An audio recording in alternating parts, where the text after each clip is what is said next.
what's up, everybody? Today I'm here to talk about the House of the Dragons. This is the Game of Thrones spin-off, and to be quite honest, I've been delaying this review mostly because I just wasn't sure if I really wanted to get back into the Game of Thrones world after the disaster, or that bitter taste that left, that was in the mouth of all the fans, including mine. I used to be such a fan of Game of Thrones, but what they made on the way that they ended the show is just made the whole thing unwatchable for me. There's no excuse to what they did to the Dany storyline of Jon Snow. I mean, come on. But anyways, I decided to give it a try to the House of Dragon. I'm glad that I did. Now, does House of Dragon redeems Game of Thrones? Absolutely not. It will never redeem that hot mess that was that finale, unfortunately. And I would even say that the parts that I liked the least were the ones that are referencing Game of Thrones, mostly because they should know better, but on its own, not talking about Game of Thrones, it's definitely a show that so far I am enjoying. We have 3 episodes in. By the way, guys, I will be discussing spoilers here, so if you haven't had a chance to watch the 3 episodes, just be warned, I will be talking about spoilers. So anyways, they start off the show saying that this is taking place, House of the Dragon is taking place 172 years prior to Daenerys. So they're already mentioning Daenerys, and in my mind, I was already raging when that came out. I was like, how dare you even speak her name after what you did to her character? It was unforgivable. And sometimes when I look at Rhaenyra and it reminds me of Dany, it still makes me really sad to how they really destroyed that character and butchered that character. And then there was another part in the show where they mentioned the prince that was coming, the prince, whatever, or the Long Night. That reminds me of Jon Snow, who is also a Targaryen. And why is he even a Targaryen, which didn't even have any purpose at all?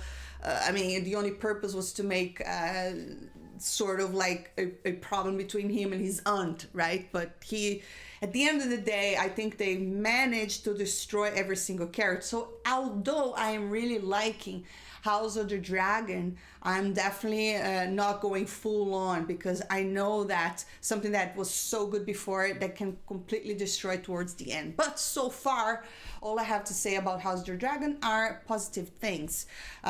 They did sort of paid a lot of homage to Daenerys, especially on the introduction. In the first time we see Rhaenyra Targaryen, she's literally flying on her dragon, which I don't know the name of the dragons just yet.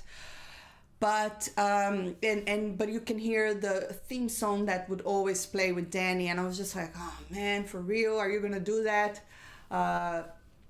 But so far, this is a show that is definitely very interesting. And it really makes a difference when you have a source material, because we know that this is based on the books.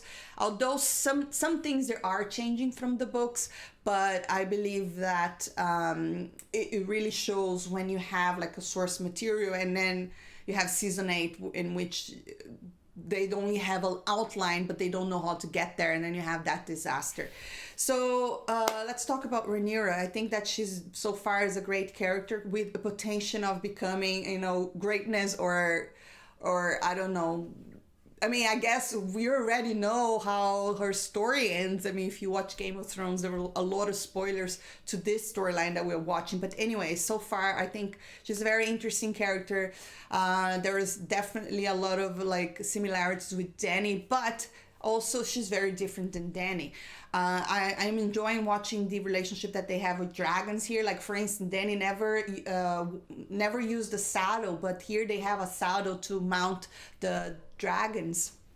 Very interesting. We're also supposed to be seeing more dragons. So far, I think we only saw 2 or 3, if I'm not mistaken. So yes, Rhaenyra Targaryen is doing a great job. We're gonna have 2 actresses playing this role, an older version as well. So hopefully it continues on to become even better than now. Then Daemon Targaryen, oh my goodness, this character shines every time he's on screen. He's so far one of my favorites because he's just so chaotic and crazy, and you just never know what he's gonna do. I really enjoy this type of characters, and I'm glad that they decided to go with the House of Targaryens, because obviously here we have dragons and we have these scales. I mean, there are probably the best family. I mean, taking the incestuals relationships aside, which is yucky. Taking that aside, I think they are really awesome. But I think that has to do with the dragons, their relationship with the dragons, because it's just so fascinating to me. And Daemon Targaryen being so chaotic, and you never know what he's gonna do. I think it's really great. I'm enjoying so much, very much, this latest episode in which he's just what he does to win the war and not let Viserys get the the honor of helping him or something like that. It was just brilliant. I mean, he's so crazy, and I'm loving this character so very much. Viserys is also a character that is pretty interesting to watch. I like the fact that, when he's getting cuts from the throne. So far, we only have, I think, one, and there was a wound on his back. And I think that is a theme that we haven't seen in Game of Thrones that it's really awesome here, which is the throne seems to be rejecting him because he's not a good king, or he's too soft, or he's weak, like Daemon said. This show has also a lot of slow-paced episodes or scenes, but they're not boring because they're discussing really interesting things about war and all this stuff that from the books were the best, in my opinion. And I could totally see the the plots forming, the how this is going to be the doom of the Targaryens. How are they gonna create this civil war? So I am definitely excited to watch that. I really just hope that they don't just they just don't go the route of a character assassination towards the end, because to me, one of the worst things they did to Game of Thrones, at least in my opinion, is the fact that now, to me, that show is unwatchable. I don't want to, what they did to Dany. It's just no purpose anymore watching that, because it didn't pay off at the end. It was extremely disappointing. And I hope this doesn't go that way, because so far the stuff that is happening is really interesting. But I have one criticism. I think that the dragons, Drogon, looked way cooler and more realistic than the dragons we're seeing now. And even though CGI now should be better, but I just don't think they look as good.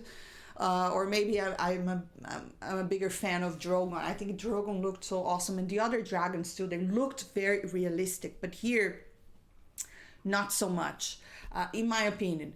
Daemon's dragon is a really different dragon. It has a really long neck, and it's kind of really ugly, in my opinion, but at the same time, it's extremely scary dragon. And I can't wait to see more of him.